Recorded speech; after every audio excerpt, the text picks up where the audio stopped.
கோவை அரசு மருத்துவமனையில் காலியாக உள்ள மருத்துவர்கள், செவிலியர்கள் பணியிடங்களை நிரப்ப வேண்டும் என சட்டப்பேரவையில் முன்னாள் அமைச்சர் SP வேலுமணி வலியுறுத்தல். காலியிடங்கள் கணக்கெடுப்பு நடத்தப்பட்டு அனைத்து மருத்துவ பணியிடங்களும் நிரப்பப்படும் என அமைச்சர் அருண்ராஜ் உறுதி. அரசு மருத்துவமனையில் அவுட் பேஷண்ட் 6000 பேரும், அதே போல் இன் பேஷண்ட் பார்த்தீங்கன்னா 1700 பேர். பெட்டு கொரோனா நேரத்தில் கழக அரசு அதிகமாகவே இருக்குது. ஆனால் அங்கே போதிய மருத்துவர்களும் செவிலியர்களும் குறைவாக இருக்கிறார்கள். அதே போல் பார்த்தீங்கன்னா இறுதி அறுவை சிகிச்சை, அதே போல் சிறுநீரக மாற்று அறுவை சிகிச்சை, பிளாஸ்டிக் சர்ஜரி, இது எல்லாமே பார்த்தீங்கன்னா நம்முடைய கழக ஆட்சி, அம்மாவுடைய ஆட்சி கொண்டு வந்தோம். லிவர் டிரான்ஸ்பிளான்ட் மட்டும் அரசு ஒப்புதல் வழங்கியுள்ளது. அதை உடனடியாக செய்ய அரசு முன்வர வேண்டும். அதே போல் கூடுதலாக மருத்துவர்களும் செவிலியர்களும் கண்டிப்பாக நியமிக்க வேண்டும் என்று பேரவைத் தலைவர் மாண்புமிகு அமைச்சர் அவர்களை கேட்டுக்கொள்கிறேன். மக்களவைத் தலைவர் அவர்களே, உறுப்பினர் கூறியதை போல இப்போ உயர் சிறப்பு மருத்துவர்கள், அதாவது சூப்பர் ஸ்பெஷாலிட்டி மருத்துவரோட பற்றாக்குறை இருக்குது. கண்டிப்பாக அரசு மருத்துவமனையில் பார்த்தீங்கன்னா இது வரைக்கும் நம்ம ஜெர்னலிஸ்ட், MBBS டாக்டர்ஸ், அப்புறம் MD MS போன்ற PG டாக்டர்ஸ் இருக்காங்க. சூப்பர் ஸ்பெஷாலிட்டியோட கூடிய பணியிடங்கள் நம்ம உருவாக்கலை இத்தனை வருஷம். நம்ம முதல் முறையாக இப்போ 284 உயர் சிறப்பு மருத்துவர்கள் பணியிடங்களை நம்ம உருவாக்கி இருக்கிறோம். கண்டிப்பாக கார்டியாலஜி, நெஃப்ராலஜி போன்ற டாக்டர்ஸோட நம்ம அப்பாயின்ட் பண்ணுவோம். அப்புறம் கூடுதல் செவிலியர்களும் கேட்டிருக்கீங்க. நம்ம கண்டிப்பாக தேவையை கருத்தில் கொண்டு நம்ம அதற்கு வழங்குவோம். அப்புறம் லிவர் டிரான்ஸ்பிளான்ட் வசதியை கேட்டிருக்கீங்க. கண்டிப்பாக அதை ஆய்வு மேற்கொண்டு கண்டிப்பாக ஏற்படுத்தி கொடுக்க அனைத்து முயற்சிகளும் நம்ம எடுப்போம். நன்றி. ஈழவத்தியார் சமூக மக்கள் பிற்படுத்தப்பட்டோர் பட்டியலில் இடம்பெற்றாலும் மத்திய அரசு தேர்வுகளுக்கு OBC சான்றிதழ் கிடைப்பதில்லை என முன்னாள் அமைச்சர் SP வேலுமணி வலியுறுத்தல். மத்திய அரசுக்கு கோரிக்கைகளை வலியுறுத்தி OBC சான்றிதழ் பெற்றுத்தர தமிழக அரசு நடவடிக்கை எடுக்க வேண்டும் என அறிவுறுத்தல். ஈழவத்தியார் சமுதாயத்தின் தமிழகம் முழுவதும் சுமார் 15 லட்சம் பேர் வசிக்கிறார்கள். இதில் பார்த்தீங்கன்னா இவர்களுக்கு பிற்படுத்தப்பட்டோர் ஜாதி சான்றிதழ் கன்னியாகுமரி மாவட்டம் செங்கோட்டை தாலுகாவில் மட்டுமே BC சான்றிதழ் வழங்கப்பட்டு வந்தது. கடந்த முறை பார்த்தீங்கன்னா ஜூலை 2020 அன்று நானும் அந்த சமுதாய தலைவர்கள்லாம் போய் அன்றைய முதலமைச்சர் எடப்பாடியார் பார்த்து நேராக பேசி, எங்களுடைய அம்மாவுடைய ஆட்சி இருக்கும்போது அதுக்கு பரிந்துரை செய்யப்பட்டு நீலகிரி மாவட்டம், கோவை மாவட்டம் மற்றும் அனைத்து மாவட்டங்கள் தமிழ்நாடு முழுவதும் அனைத்து பகுதியில் வசிக்கும் ஈழவத்தியா சமுதாய மக்களுக்கு BC சான்றிதழ் வழங்க ஆவணம் செய்யப்பட்டது. அந்த உத்தரவு வழங்கப்பட்டது. இது நடைமுறையில் உள்ளது.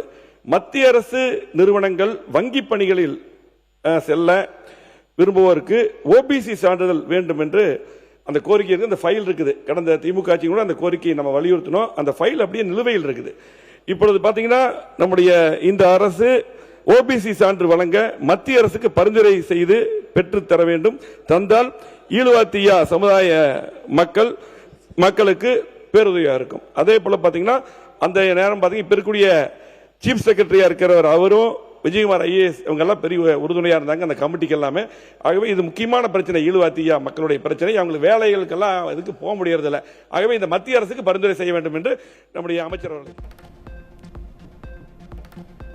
சென்னை கிழக்கு கடற்கரையில் ஆயிரங்காணி ஆளவந்தார் என்பவர் வன்னியர் அறக்கட்டளை நிறுவனத்துக்கு வழங்கிய நிலங்கள் ஆக்கிரமிப்பு செய்யப்பட்டுள்ளதாக சட்டப்பேரவையில் முன்னாள் அமைச்சர் CV சண்முகம் புகார். ஆக்கிரமிப்புகளை மீட்டு மக்கள் பயன்பெறும் வகையில் செயல்பட நடவடிக்கை எடுக்க வேண்டும் எனவும் வலியுறுத்தல்.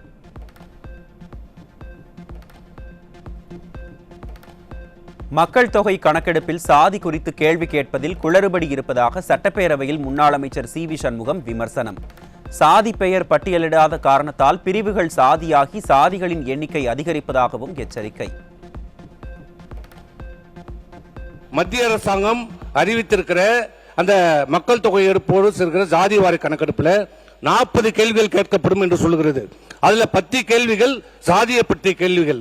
அதிலும் குறிப்பா என்னன்னா ஜாதிகளை பட்டியலிடப்படாது, ஜாதிகளை டிராப் டவுன் பண்ண முடியாது.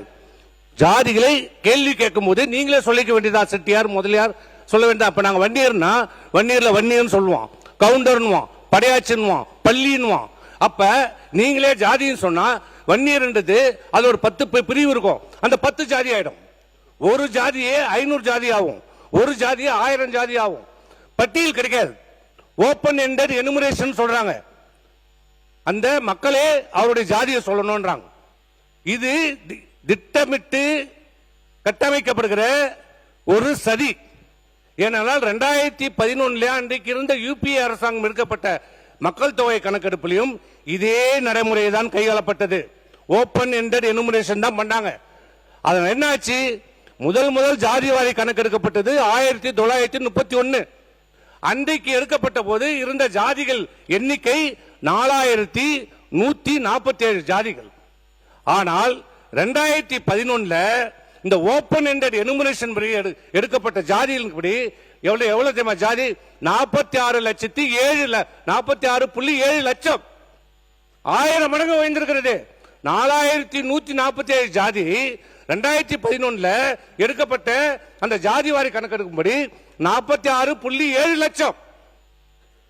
அதேதான் இன்றைக்கு மீண்டும் மத்திய அரசாங்கம், எதற்கெல்லாம் காங்கிரஸ் அரசை குற்றம் சாட்டுகிற இன்றைக்கு மத்திய அரசாங்கம், இன்றைக்கு அதே காங்கிரஸ் அரசாங்கம் செய்த அதே தவறை மீண்டும் எப்படி இருக்கு, நான் கிராமத்தில் சொல்லுவாங்க பாரு, ஈயத்தை பூசினா மாதிரி இருக்கும், பூசாத மாதிரி இருக்கணும், ஜாதிவாரி கணக்கு எடுத்தா மாதிரி இருக்கணும், ஆனா நடைமுறைப்படுத்தவும் கூடாது.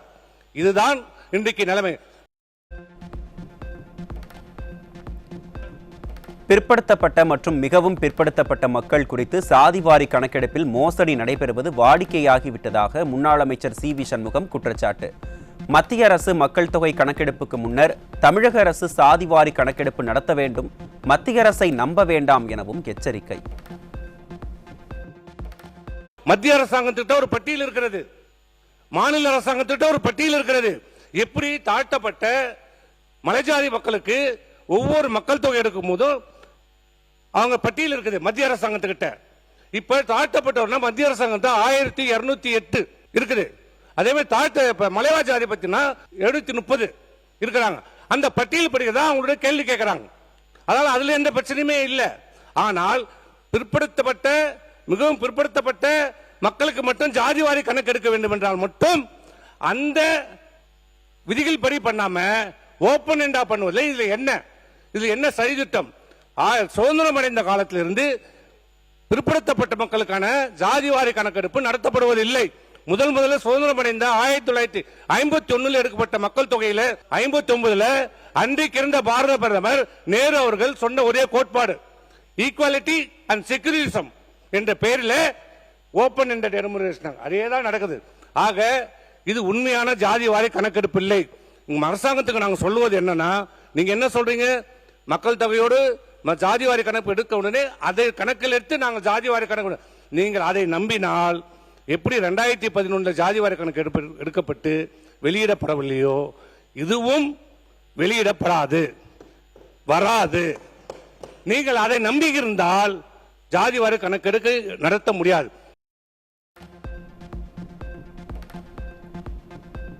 மத்திய அரசுக்கு மட்டுமே அதிகாரம் இருப்பதாக கூறி சாதிவாரி கணக்கெடுப்பை நடத்தாமல் திமுக அரசு தள்ளி போட்டதாக சட்டப்பேரவையில் முன்னாள் அமைச்சர் சி வி சண்முகம் புகார். காங்கிரசும் பாஜகவும் சேர்ந்து கணக்கெடுப்பில் மோசடி நடத்தியதாகவும் புகார். உச்சநீதிமன்றம் என்ன சொன்னாங்க, உள்ஒதுக்கீடு கொடுப்பதற்கு மாநில அரசாங்கத்துக்கு முழு அதிகாரம் உண்டு, ஆனால் புதிதாக தரவுகளை எடுங்கள். அது ஏற்கனவே பழைய தரவுகளாக இருக்கிறது, புதியதாக தரவுகள் எடுங்கள் என்று சொன்னோம். ஆனால் அன்றைக்கு இருந்த ஆட்சியாளர்கள் 5 ஆண்டு காலமாக சாதிவாரி கணக்கெடுப்பதற்கு எங்களுக்கு அதிகாரம் இல்லை, மத்திய அரசாங்கத்தை கையை காட்டிக் கொண்டே இருந்தார்கள். ஆனால் ஒரு கடிதம் எழுதியதாக சொல்கிறார்களே, நாங்கள் பிற்படுத்த ஆணையத்திற்கு ஒரு கடிதம் எழுதி விட்டோம், நீங்கள் பரிந்துரை எப்படி பரிந்துரை பண்ண முடியும்? ஜாதிவாரி கணக்கெடுப்பு எடுத்து அதனுடைய அறிக்கையும் பிற்படுத்தப்பட்ட ஆணையத்திற்கு வந்த பிறகுதான் அந்த ஆணையம் அரசாங்கத்திற்கு பரிந்துரை செய்கிறோம். எதையுமே பண்ணாம ஒரு லெட்டரை எழுதிட்டு எப்படி பரிந்துரை பண்ண முடியும்? இப்படி திட்டமிட்டு. அது மட்டுமல்ல, இன்னைக்கு இடஒதுக்கீட்டை ரத்து செய்வதற்கு சட்ட திருத்தம் தேவையே இல்லை என்ற ஒரு கோட்பாட்டை இன்றைக்கு ஆளும் அரசுகள் செயல்படுத்திக் கொண்டிருக்கின்றன. ஆகவே இந்த அரசை கேட்டுக்கொள்வதெல்லாம், நீங்கள் மத்திய அரசாங்கத்தை எதிர்பார்த்து காத்துக் கொண்டில்லாமல் நீங்களே மாநில அரசாங்கமே மற்ற மாநில அரசாங்கம் எப்படி செய்ததோ நீங்களும் ஜாதி வாரி கணக்கெடுப்பை எடுத்து உண்மையிலே பாதிக்கப்பட்ட மக்களுக்கு இங்கு சென்றடைய வேண்டிய அந்த அரசினுடைய திட்டங்கள் வேலைவாய்ப்புகள் செயல்படுத்த முன்வர வேண்டும் என்று கேட்டுக்கொள்கிறேன்.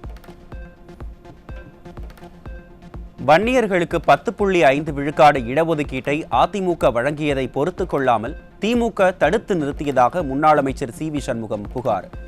மற்ற சமூகத்தினருக்கு உள் ஒதுக்கீடு வழங்கிய திமுகவுக்கு வன்னியர்களுக்கு இடஒதுக்கீடு வழங்க மனமில்லை எனவும் விமர்சனம். மத்திய அரசாங்கத்திற்கு மட்டும்தான் அந்த அதிகாரம் உண்டு, கணக்கெடுப்பு எடுத்து அதன்படி கொடுக்கலாம் என்று. அப்படி என்றால் இவரை நான் கேட்கின்ற கேள்வி, நீங்கள் 3.5 முஸ்லிம்களுக்கு உள்ஒதுக்கீடு கொடுத்தீர்களே, எந்த அடிப்படையில் கொடுத்தீர்கள்? அருந்ததியருக்கு கொடுத்தீர்களே, எந்த அடிப்படையில் கொடுத்தீர்கள்? கமிஷன் அம்பாசங்கர் எடுத்த அந்த அறிக்கையின்படிதான், அந்த அறிக்கையின்படி நீதியரசர் ஜனார்தன் கொடுத்த அடிப்படையில் தான் நீங்க அந்த 3.5 அந்த அருந்ததியருக்கு உள்ஒதுக்கீடு கொடுக்கப்பட்டது. அப்ப தெரியலையா உங்களுக்கு? மத்திய அரசாங்கம் தான் அதிகாரம் இருக்கிறது, மாநில அரசாங்கம் உங்களுக்கு செய்வதற்கு மனமில்லை.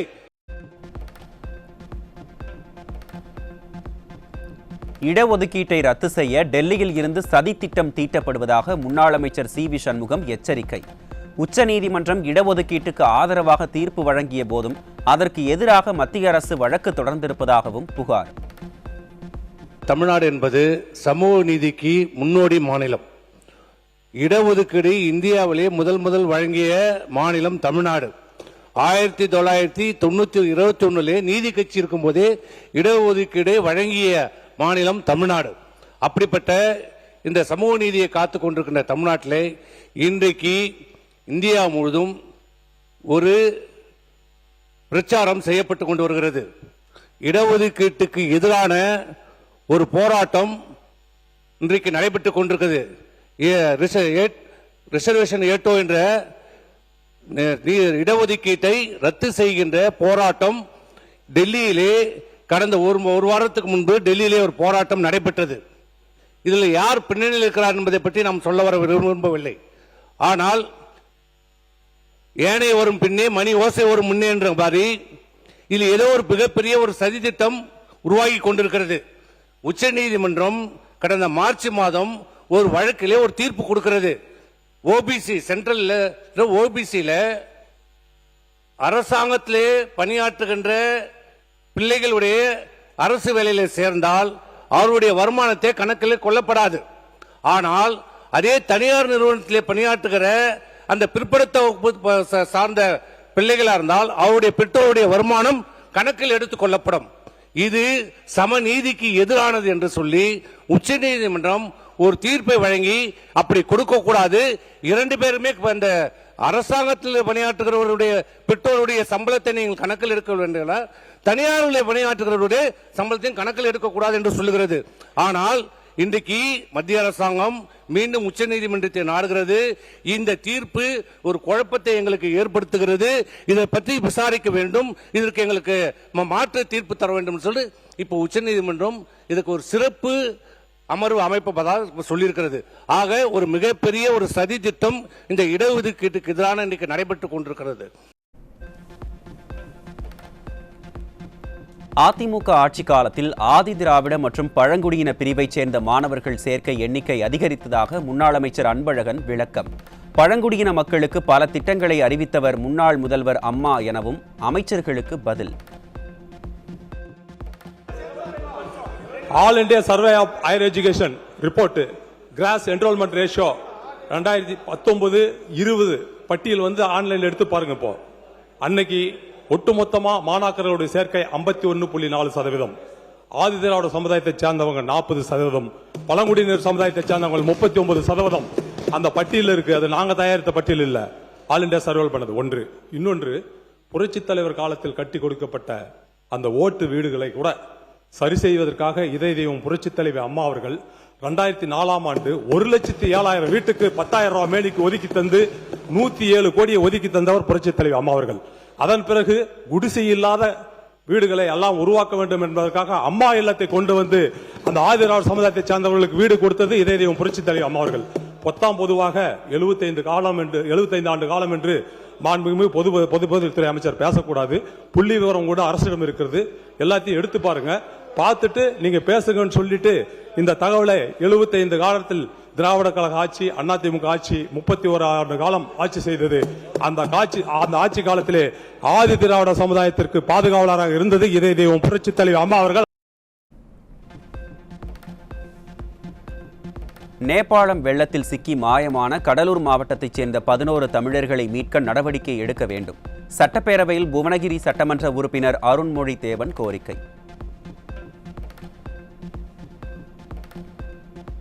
புவனகிரி சட்டமன்ற தொகுதியில் மாறன், சாந்தி, திருபுர சுந்தரி ஆகிய 3 பேர் பாதிக்கப்பட்டிருக்கிறார்கள். மாறனும் சாந்தி தம்பதியினர் நலமுடன் இருக்கிறார்கள். சுண்ணாம்புக்கார வீதியில் வசித்த திருபுர சுந்தரியுடைய நிலைமைதான் இந்த தெருவில் எடுத்து சொன்னார் என்பதை அதற்கான நடவடிக்கைகளை எடுக்க வேண்டும் என்று தங்கள் மூலமாக கேட்டுக்கொள்கிறேன். நேபாளத்தில் வெள்ளத்தில் சிக்கியுள்ள தமிழர்களின் நிலை என்ன? எத்தனை தமிழர்கள் சிக்கியுள்ளனர் என எதிர்க்கட்சித் தலைவர் உதயநிதி ஸ்டாலின் கேள்வி. தமிழர்களை மீட்க சிறப்பு குழு நேபாளம் சென்றுள்ளதா என்பதை விளக்கவும் வலியுறுத்தல். நேபாள் நாட்டுடைய ராசுவா பகுதியில் நேற்றைய தினம் மிகப்பெரிய ஒரு வெள்ளப்பெருக்கு ஏற்பட்டிருக்கிறது. கிட்டத்தட்ட 160 பேர் உயிரிழந்திருக்கிறாங்கன்னு செய்திகள் வந்து கொண்டிருக்கிறது. அங்கே 750 பேரை காணவில்லை என்றும் செய்திகள் வருகிறது. சுற்றுலா சென்ற கிட்டத்தட்ட 110 இந்தியர்கள் அங்கே இந்த பேரிடரில் சிக்கியிருக்கிறாங்க. குறிப்பா தமிழ்நாட்டுடைய பல்வேறு மாவட்டங்களைச் சேர்ந்த 40க்கும் மேற்பட்ட தமிழ் மக்கள் சிக்கியிருப்பதாக செய்திகள் தொடர்ந்த வண்ணம் வருகின்றது.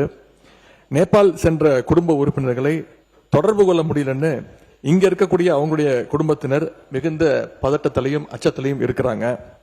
இந்த சம்பவத்தில் எத்தனை தமிழர்கள் சிக்கியிருக்காங்க, அதுல எத்தனை பேர் நாம மீட்டெடுத்திருக்கிறோம்? தமிழ்நாடு அரசு சார்பாக நேற்று ஒரு உதவி எண், அவசர உதவி எண், ஹெல்ப்லைன் நம்பரும் நீங்க கொடுத்திருக்கிறீங்க. அரசு அறிவிச்ச அந்த ஹெல்ப்லைன் நம்பர்களுக்கு இதுவரைக்கும் எத்தனை அழைப்புகள் வந்திருக்கிறது? அந்த அழைப்புகள் தொடர்பாக என்ன மேல் நடவடிக்கைகள் எடுக்கப்பட்டிருக்கிறது? இந்த நிலைமையில தமிழர்களை பத்திரமா மீட்டுட்டு வரதுக்கு தமிழக அரசு சார்பாக ஒரு சிறப்பு அதிகாரியை, ஒரு ஸ்பெஷல் ஆபீசரை இந்த அரசு நியமிச்சிருக்கிறதா? அவங்க நேபாள் போறதற்கான திட்டங்கள் எதுவும் இருக்கிறதா? மேலும் இந்த பெருவெள்ளத்துல சென்னை நீதிமன்ற ஓய்வு பெற்ற நீதிபதி திரு சிவஞானம் அவர்கள் பாதிக்கப்பட்டிருக்கார் என்ற செய்திகள் வந்துகிட்டு இருக்கிறது. எங்களுடைய நாடாளுமன்ற உறுப்பினர் திரு தயாநிதி மாறன் அவர்கள் எங்களுடைய தலைவருடைய அறிவுறுத்தலின்படி உடனடியாக இந்த தகவலை விரிவான ஒரு கடிதம் மூலமாக ஒன்றிய வெளியுறவுத்துறை அமைச்சர் அவர்கிட்ட நேற்று மாலை கொண்டு போய் நேரில் கொடுத்திருக்கிறார். இந்த இக்கட்டான நேரத்தில் பாதிக்கப்பட்ட குடும்பத்திற்கு நாம் அனைவரும் பாதுகாப்பாகவும் உறுதுணையாகவும் இருக்க வேண்டும் என்று கேட்டுக்கொண்டு இந்த சம்பவம் தொடர்பாக அரசு உரிய விளக்கம் அளிக்குமாறு நான் கேட்டுக்கொள்கின்றேன். நேபாளத்திற்கு சுற்றுலா சென்றுள்ள தமிழர்களை போர்க்கால அடிப்படையில் மீட்க நடவடிக்கை எடுக்குமாறு தமிழக அரசுக்கு பாமக, காங்கிரஸ் மற்றும் இடதுசாரி கட்சிகள் சட்டப்பேரவையில் வலியுறுத்தல். நேபாள தூதரகத்தோடு இணைந்து மீதமுள்ள 37 பேரையும் பத்திரமாக மீட்டு தாயகம் கொண்டுவர வேண்டும் எனவும் கோரிக்கை. நேபாளில் ஆன்மீக சுற்றுலா சென்ற நம்மளுடைய சுற்றுலா பயணிகள் 57 பேரை காணவில்லை என்பது உண்மையிலேயே பதைப்பதைக்கக்கூடிய ஒரு விஷயமாக இருக்கிறது. உடனடியாக இந்த அரசாங்கம் உண்மையிலேயே தமிழக அரசு நிறைய அதுக்கான நடவடிக்கைகள் எடுத்ததாகவே சொல்லி நம்முடைய அமைச்சர் அவர்கள் வாயிலாக தெரிந்து கொண்டேன். போர்க்கால அடிப்படையில் உடனடியாக ஒரு ஹெலிகாப்டரை அங்கே அனுப்பி நம்மளுடைய தமிழகத்தில் சுற்றுலா சென்ற அவர்களை உடனடியாக மீட்க வேண்டும் என்று காங்கிரஸ் பேரியக்கத்தின் வாயிலாக நான் கேட்டுக்கொள்கிறேன். நேபாள நாட்டில் ஏற்பட்ட வெள்ளப்பெருக்கு காரணமாக பனிப்பாறைகள் உருகி பெரிய அளவுக்கு அங்கே சாலைகள் அதே போல பாலங்கள்லாம் அடித்து செல்லப்பட்டிருக்கின்றன. தமிழ்நாட்டிலிருந்து 57 பேர் ஆன்மீக சுற்றுலா சென்றவர்களில் 20 பேர் இதுவரைக்கு மீட்கப்பட்டுள்ளார். இன்னும் மீதமுள்ள 37 பேருடைய நிலைமை என்ன என்பது இதுவரை எந்த தகவலும் கிடைக்கவில்லை. நம்முடைய அரசின் சார்பாக டெல்லியில் உள்ள தமிழக இல்லத்தில் மீட்பு குழு அமைத்து அந்த விவரங்களை சேகரித்து உடனடியாக பாதிக்கப்பட்ட குடும்பங்களுக்கு அந்த விவரங்களை தெரிவிக்கப்பட வேண்டும். அதே போல ஒன்றிய அரசோடு இணைந்து நேபாள தூதரத்தோடு இணைந்து மீதமுள்ள 37 பேரையும் பத்திரமாக மீட்டு தமிழகத்துக்கு கொண்டு வர வேண்டும் என்று அரசின் கவனத்தை இந்திய கம்யூனிஸ்ட் கட்சியின் சார்பாக இருக்கிறேன். தமிழ்நாட்டிலிருந்து ஆன்மீக சுற்றுலாவாக நேபாளம் பல்வேறு மாவட்டங்களிலிருந்து 57 பேர் 3 வாகனமாக நேபாளத்தில் ஆன்மீக சுற்றுலா செய்துள்ளார்கள். திடீர்னு வெள்ளம் ஏற்பட்டதனால் 57 பேரும் அதில் 20 பேர் பத்திரமாக மீட்டு ஆயுதப்படை காவல் நிலையத்தில் இருக்கப்பட்டதாக தகவல் சொல்லப்படுகிறது. மீதி 37 பேரோட நிலைமை என்ன என்றதை கவலைக்கிடமாக இருக்கிற குடும்பத்துக்கு தமிழக அரசு ஒரு குழு அமைத்து அவங்களை காப்பாற்றி இந்த 57 குடும்பத்துக்கும் தமிழக அரசு பாதுகாக்க வேண்டும், அவங்களுக்கு ஆறுதலாக இருக்க வேண்டும். உடனடியாக தமிழக அரசு நடவடிக்கை எடுக்கணும். சென்னை குரோம்பேட்டையில் இருந்து டிராவல்ஸ் மூலம் நேபாளத்திற்கு சென்ற 49 பேர் வெள்ளப்பெருக்கில் சிக்கியுள்ளதாக பள்ளிக்கல்வித்துறை அமைச்சர் அறிவிப்பு. வெள்ளத்தில் சிக்கியுள்ளவர்களை மீட்க தூதரகம் மூலம் நடவடிக்கை எடுத்து மத்திய அரசு மூலம் பேச்சுவார்த்தை நடத்தி வருவதாகவும் விளக்கம்.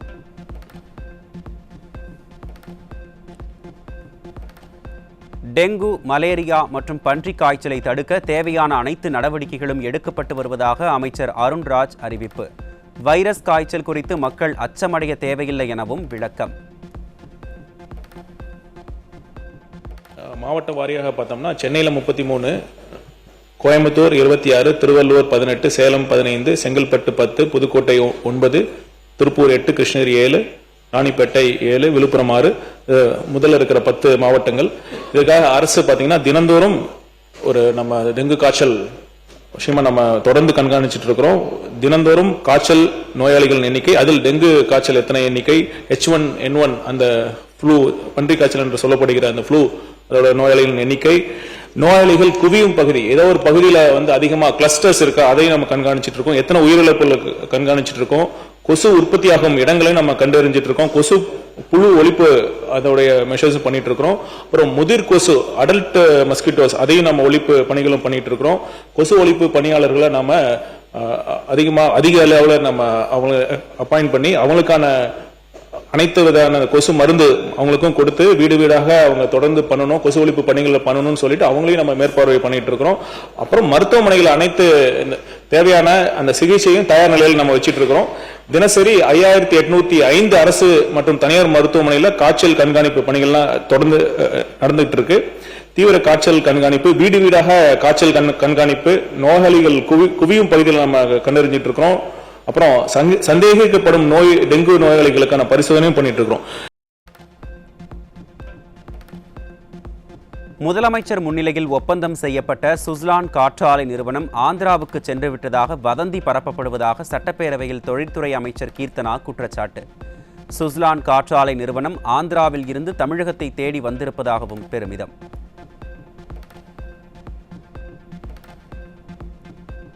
சமூக நீதி பற்றி பேசும் திமுக சாதிவாரி கணக்கெடுப்பு நடத்த தயங்குவது ஏன் என பொதுப்பணித்துறை அமைச்சர் ஆதவ் அர்ஜுனா கேள்வி.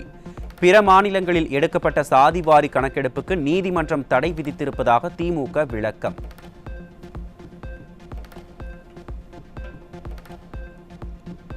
தமிழக சட்டப்பேரவையில் மக்கள் பிரச்சினை பற்றி பேசுவதை விட சண்டை போட்டுக் கொள்வது அதிகரித்து விட்டதாக தேமுதிக சட்டமன்ற உறுப்பினர் பிரேமலதா புகார். ஒருவருக்கொருவர் குறை கூறுவது அதிகரித்து விட்டதாகவும் பேச்சு. இன்றைக்கு நாம பேசுறது மானிய கோரிக்கை. அவைத்தலைவரே, உங்களை கெஞ்சி கேட்டுக்கிறேன், நாங்களும் பொறுமையா ஒரு வாரம் 10 நாளா பார்த்துக்கிட்டே தான் இருக்கிறோம். மானிய கோரிக்கையை தவிர மற்ற எல்லா நிகழ்ச்சியும் இங்க நடக்குதுங்க. பொதுவா நான் சொல்றேங்க, நான் ஆளுங்கட்சி எதிர்கட்சி எல்லாம் கிடையாது. நாங்க ஒரு பொதுவான ஒரு சட்டமன்ற உறுப்பினராக இங்க நான் பேசுகிறேன். இங்க மக்களுக்காக பேசுறதுக்கு தான் இந்த சட்டசபை. ஓகே, உங்க கருத்து சொல்லுங்க, ஒரு 5 நிமிஷம் சொல்லலாம், ஆளுங்கட்சியோ எதிர்கட்சியோ. ஆனா டெய்லி 6:30 மணி வரைக்கும் போவதற்கான ரீசன், ஆளாளுக்கு ஒருத்தர் மேல குறை சொல்லிக்கிட்டே தான் இருக்கிறமே ஒழிய, சண்டை போட்டுக்கிட்டே தான் இருக்கிறாங்களே ஒழிய, இதனால தமிழ்நாட்டுக்கோ மக்களுக்கோ இதனால் என்ன பலன் என்ற கேள்வியை இங்க நான் கேட்கிறேன். வேங்கை வயல் சம்பவத்திற்கு விசிக கம்யூனிஸ்டுகள் சிபிஐ விசாரணை கேட்ட போதிலும் திமுக அரசு ஏன் வழக்கை சிபிஐக்கு மாற்றவில்லை என அமைச்சர் ஆதவ் கேள்வி. ஆட்சிக்கு வந்தவுடனே ஆம்ஸ்ட்ராங் கொலை வழக்கை சிபிஐக்கு மாற்றியதாக சுட்டிக்காட்டிய அவர், ஆணவ படுகொலைகளை ஒழிப்பதே அரசின் நிலைப்பாடு, தாவேக சாதிக்கான அரசு அல்ல சமத்துவத்திற்கான அரசு என சட்டப்பேரவையில் காரசார விவாதம். சட்டப்பேரவை தேர்தலின் போது சென்னை துறைமுகம் தொகுதி தாவேக வேட்பாளர் சினோரா அசோக் தாக்கப்பட்ட விவகாரத்தில் திமுக முன்னாள் அமைச்சர் சேகர் பாபுவிடம் காவல்துறையினர் 4 மணி நேரம் தீவிர விசாரணை. துறைமுகம் தொகுதியில் இருவரும் போட்டியிட்ட நிலையில் தேர்தல் பிரச்சாரத்தின் போது மண்ணடியில் இரு தரப்பினர் இடையே மோதல் ஏற்பட்ட நிலையில் வழக்கு.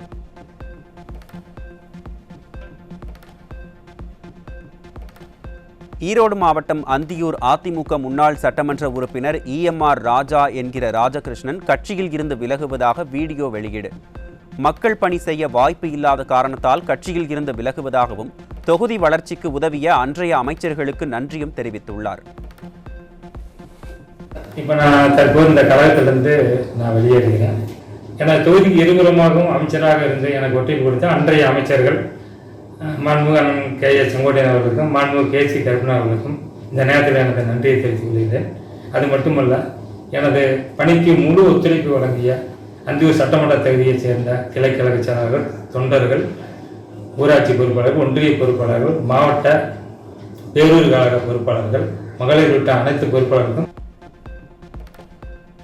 நேபாளத்தில் ஏற்பட்ட இயற்கை கோர தாண்டவத்தில் சிக்கி இதுவரை 300க்கும் மேற்பட்டோர் உயிரிழந்த சோகம். 100க்கும் மேற்பட்டோர் மாயமானதால் பலி எண்ணிக்கை மேலும் அதிகரிக்கக்கூடும் என அச்சம். ஓஹோ, पूरा डैम फुटेर आयो यार, पूरा चाइनाको डैम फुटेर आयो.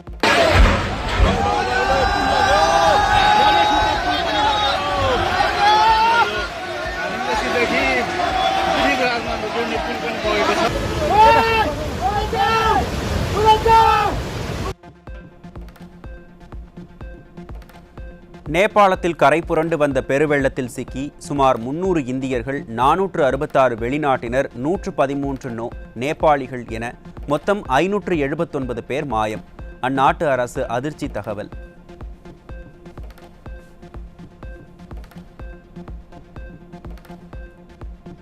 நேபாளம் மற்றும் சீனாவில் ஏற்பட்ட கடுமையான வெள்ளப்பெருக்கு குறித்து ஐக்கிய நாடுகள் சபையின் பொதுச் செயலாளர் அண்டோனியா குட்ரஸ் கவலை. உயிரிழந்தவர்களின் குடும்பங்களுக்கு தனது இரங்கலை தெரிவித்துக் கொள்வதுடன் காயமடைந்தவர்கள் விரைவில் குணமடைய பிரார்த்திப்பதாக அறிக்கை.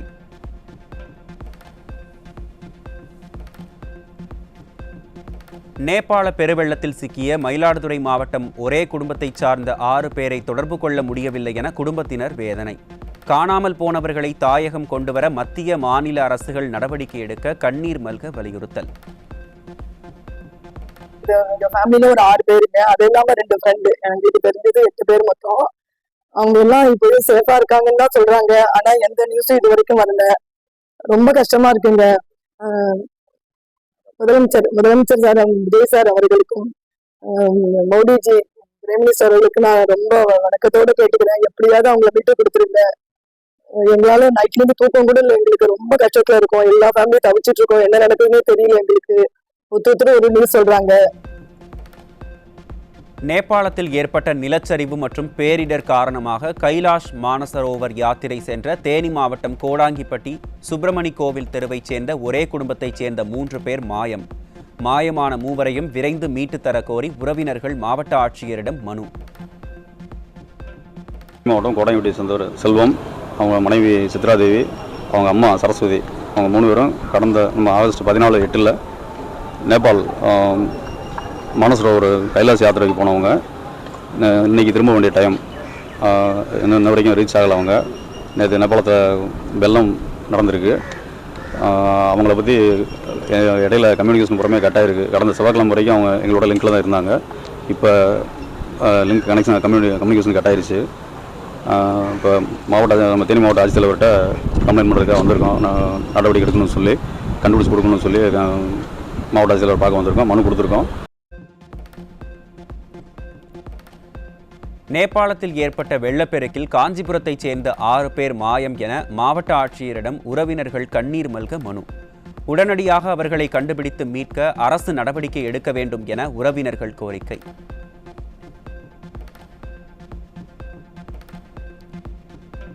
ஈரோடு மாவட்டம் கனகபுரம் பகுதியைச் சேர்ந்த நடராஜன், கிருஷ்ணவேணி தம்பதியினர் சென்னையில் இருந்து நேபாளத்திற்கு யாத்திரை சென்ற நிலையில் என்ன ஆனார்கள் என்றே தெரியாத நிலை. தனது பெற்றோரை மீட்டு தர மத்திய மாநில அரசுகள் நடவடிக்கை எடுக்க தம்பதியினரின் மகன் வலியுறுத்தல். நேபாளத்தில் நடந்த கடும் மழை மற்றும் வெள்ளப்பெருக்கிலே சிக்கி ஈரோடு மாவட்ட விவசாய குடும்பத்தைச் சேர்ந்த நடராஜன், கிருஷ்ணவேணி தம்பதியினர் அங்கு சென்றிருந்தனர். அவர்களை தொடர்பு கொள்ள முடியவில்லை. அவர்களை மீட்டு ஊருக்கு பத்திரமாக அனுப்பி வைக்க வேண்டும் என்று தமிழக அரசையும் ஒன்றிய அரசையும் கேட்டுக்கொள்கிறோம். சென்னை குரோம்பேட்டையைச் சேர்ந்த தனியார் சுற்றுலா நிறுவனம் மூலமாக நேபாளத்திற்கு சுற்றுலா சென்ற 49 யாத்ரீகர்களை தொடர்பு கொள்ள முடியாததால் அவர்களது குடும்பத்தினர் கவலை. 49 யாத்ரீகர்களின் நிலை குறித்து அதிகாரப்பூர்வ தகவல் வெளியாகாத நிலையில் அனைவரும் பாதுகாப்பாக சொந்த ஊர் திரும்ப வேண்டும் என குடும்பத்தினர் காத்திருப்பு. வெள்ளப்பெருக்கில் சிக்கியுள்ள நேபாளத்திற்கு மருந்துகள் மற்றும் உணவுப் பொட்டலங்கள் 37.5 டன் எடையுள்ள நிவாரணப் பொருட்களை அனுப்பியுள்ள இந்திய அரசு.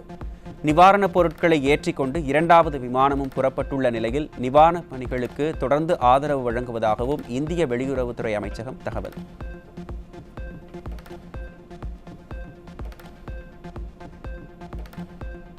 நேபாள வெள்ளப்பெருக்கில் சிக்கிய தமிழ்நாட்டைச் சேர்ந்த மீட்கப்பட்ட 21 பேரின் பட்டியலை வெளியிட்டது இந்திய வெளியுறவுத்துறை. 21 பேரும் காத்மாண்டுவுக்கு அழைத்துச் செல்லப்பட்டு பின்னர் இந்தியா திரும்புவதற்கான ஏற்பாடுகள் செய்யப்படுவதாக அறிவிப்பு.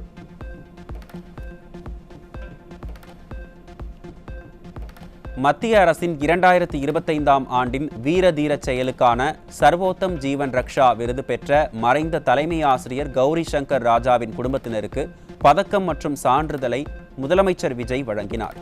கௌரி சங்கர் ராஜாவின் வீரதீர செயல் சேவையை பாராட்டி அவரது குடும்பத்தினருக்கு தலைமைச் செயலகத்தில் விருது வழங்கி முதலமைச்சர் சிறப்பித்தார்.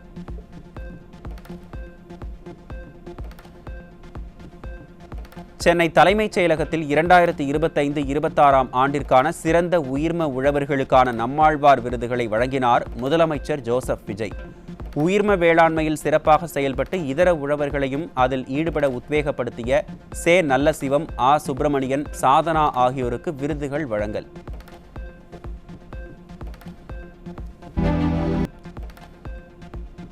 நேபாள பேரிடர் நிவாரண பணிகளை மேற்பார்வையிட டெல்லி தமிழ்நாடு இல்ல உறைவிட ஆணையர் ஆஷிஷ்குமார் தலைமையில் சிறப்பு குழு காத்மாண்டு அனுப்ப தமிழ்நாடு முதலமைச்சர் ஜோசப் விஜய் உத்தரவு.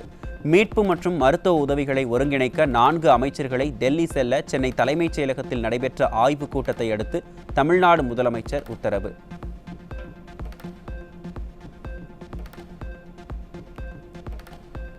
நேபாள வெள்ளப்பெருக்கில் சிக்கி தவிக்கும் தமிழர்களை மீட்கவும் நிவாரணப் பணிகளை கண்காணிக்கவும் தமிழக அமைச்சர்கள் குழு டெல்லி பயணம். அமைச்சர்கள் ஆதவ், வினோத், தென்னரசு ஆகியோருடன் டெல்லி சென்று மத்திய அரசுடன் ஒருங்கிணைந்து மீட்பு மற்றும் நிவாரணப் பணிகளை மேற்கொள்ள உள்ளதாக அமைச்சர் ராஜ்மோகன் பேட்டி. அப்போ அதில் கிட்டத்தட்ட 26 பேர் உடனடியாக அவர்கள் கான்டாக்ட் எஸ்டாப்ளிஷ் பண்ண முடிஞ்சது. இன்னும் சில பேர்லாம் கான்டாக்ட் எஸ்டாப்ளிஷ் பண்ண முடியல. பட் அவங்க அவர்களுடைய உயிருக்கு எந்த ஆபத்து இல்லைன்னு தெரிய வருது.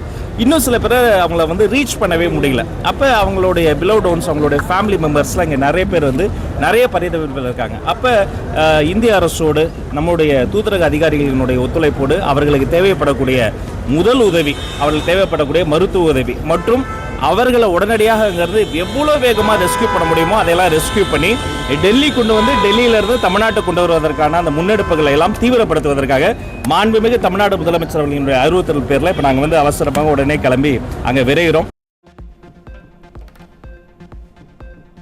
நேபாளத்தில் ஏற்பட்டுள்ள கடுமையான திடீர் வெள்ளப்பெருக்கு பேரழிவு குறித்து வெளியுறவுத்துறை அமைச்சர் ஜெய்சங்கர் தலைமையில் உயர்மட்ட ஆய்வுக் கூட்டம். வெள்ளத்தால் பாதிக்கப்பட்ட பகுதிகளில் சிக்கியுள்ள தமிழர்கள் உள்ளிட்ட அனைத்து இந்தியர்களின் நிலை மற்றும் அவர்களின் பாதுகாப்பை உறுதி செய்வதற்கான அவசர நடவடிக்கைகள் குறித்து இக்கூட்டத்தில் ஆலோசனை.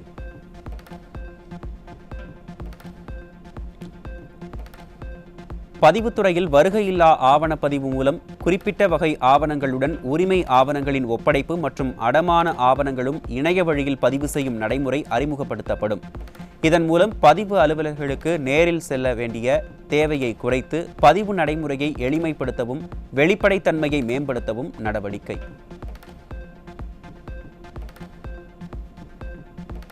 சம்பா பருவம் முழுமைக்கும் நீர் வழங்க கர்நாடகத்திடமிருந்து நடுவர் மன்ற ஆணையப்படி நீரை பெற வேண்டும். மேட்டூர் அணை திறப்பதிலும் மகிழ்ச்சி என்றும் பாமக தலைவர் மருத்துவர் அன்புமணி ராமதாஸ் அறிக்கை.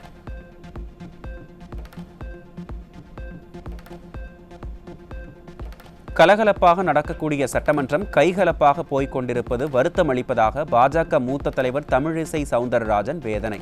சட்டசபையில் அனைவரும் நாகரிகமான முறையில் நடந்து கொள்ள வேண்டும் என்றும் அவர் வலியுறுத்தல். சட்டமன்றத்தை இப்போ மக்கள் நேரலையில் பார்ப்பது ஒரு ஆரோக்கியமான ஒரு நிகழ்வு. ஆனா நேரலையில பார்க்கும் பொழுது ஒரு சட்டமன்ற உறுப்பினர் என்றால், ஒரு அமைச்சர் என்றால், ஒரு எதிர்க்கட்சி தலைவர் என்றால், ஆளுங்கட்சி உறுப்பினர்கள் என்றால், எதிர்க்கட்சி உறுப்பினர்கள் என்றால் மக்களுக்கான பிரச்சனைகளை பேசுவார்கள், மக்களுக்காக பேசுவார்கள், நாகரிகமாக நடந்து கொள்வார்கள், அரசியல் கட்சிகளுக்கு அப்பாற்பட்டு ஒரு நட்புறவை அவர்கள் மேற்கொள்வார்கள். இப்படிலாம் மக்கள் நினைத்து கொண்டிருக்கின்ற நேரத்துல கலகலப்பா இருக்க வேண்டிய சட்டமன்றம் கைகலப்பா போறது ரொம்ப வருத்தம் அளிக்கக்கூடியதா இருக்குது. பணி நிரந்தரம், ஊதிய உயர்வு உள்ளிட்ட பல்வேறு கோரிக்கைகளை வலியுறுத்தி சென்னை மாநகராட்சியை முற்றுகையிட்டு 8வது நாளாக தூய்மை பணியாளர்கள் தொடர் போராட்டம். முதல்வர் விஜய் தங்களை சந்தித்து தீர்வு காணும் வரை இந்த போராட்டம் தொடரும் என தெரிவித்துள்ளனர். நாங்க 10-15 வருஷமா வேலை செய்யறோம். எங்களுக்கு பணி நிரந்தரம் வேணும், வார விடுமுறை வேண்டும், எங்களுக்கு 832 ரூபாய் கலெக்டர் ஏத்தின சம்பளம் வேணும். எங்களுக்கு அத்தியாவசிய தேவையை தான் நாங்க கேட்கிறோம். எங்களுடைய 15 வருஷம் உழைப்புக்கு ஒரு அங்கீகாரத்தையும் ஒரு ஊதியத்தையும் தான் நாங்க கேட்கிறோம். மாற்றம் வரணும்னு நாங்க விசில் சின்னத்துக்கு ஓட்டு போட்டு நாங்க மாற்றத்தை தேர்ந்தெடுத்தோம். மாற்றம் சென்னை மாநகராட்சியில எல்லாருக்குமே மாற்றம் இருக்கு. ஆனா தூய்மை பணியாளர்களுக்கு எங்களுக்கு மட்டும் மாற்றம் இல்லை. திருவள்ளூர் மாவட்ட அரசு மருத்துவக் கல்லூரி மருத்துவமனை, வேலூர் ஊராட்சி ஒன்றிய அலுவலகம் மற்றும் விழுப்புரம் நகராட்சி அலுவலகத்தில் லஞ்ச ஒழிப்பு போலீசார் அதிரடி சோதனை. அரியலூர் வட்டாட்சியர் அலுவலகத்தில் வண்டல் மண் அனுமதியில் முறைகேடு தொடர்பாக 2 மாதங்களில் 7,24,000 ரூபாய் ஜிபே மூலமாக பண பரிமாற்றம் செய்யப்பட்டதும் அதிகாரிகள் சோதனையில் அம்பலம்.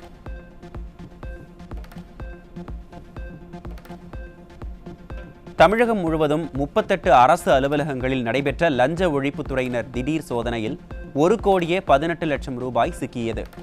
கணக்கில் காட்டப்படாத 28,24,945 ரூபாயும் 89,89,663 ரூபாய் மதிப்பிலான ஜிபே பண பரிவர்த்தனைகளுடன் கண்டறியப்பட்டதாக லஞ்ச ஒழிப்புத்துறை தகவல்.